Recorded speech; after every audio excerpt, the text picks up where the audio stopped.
మీతో ఆడుకోటాకి తొందరలోనే మీకు బుల్లి మరదలో బుల్లి బావమరదో రాబోతున్నారా. ఆ ఇంటి వాతావరణం పండుగ వాతావరణంలా మారిపోతుంది. కౌసల్య ఆనందానికి అవధులు లేకుండా పోతాయి. తల్లిని కాబోతున్నాను అని తెలుసుకున్నటువంటి కౌసల్య ముక్కోటి దేవుళ్ళకి మొక్కుకుంటుంది. అలాగే రోజులు గడుస్తూ ఉంటాయి. కౌసల్య పండంటి ఆడపిల్లకు జన్మనిస్తుంది. పేరు స్రవంతి. స్రవంతి పుట్టిన తర్వాత రవి ప్రకాష్ ఇద్దరూ వారి ఇళ్లకు వెళ్ళిపోతారు. కూతురు పుట్టాక కౌసల్యకి అసలు తీరికే దొరకదు.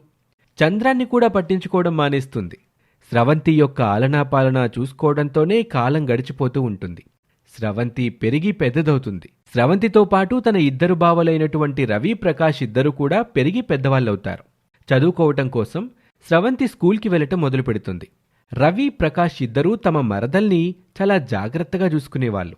వాళ్ల తల్లిదండ్రుల కంటే కూడా వీళ్ళిద్దరూ బాగా చూసుకునేవాళ్ళు. స్రవంతి చాలా బాగా చదువుకునేది. ఇక స్రవంతి పై చదువులు చదువుకోవాలంటే ఆ ఊర్లో అవకాశం లేదు. అందుకోసం పట్నం వెళ్ళాలి అనుకుంటుంది.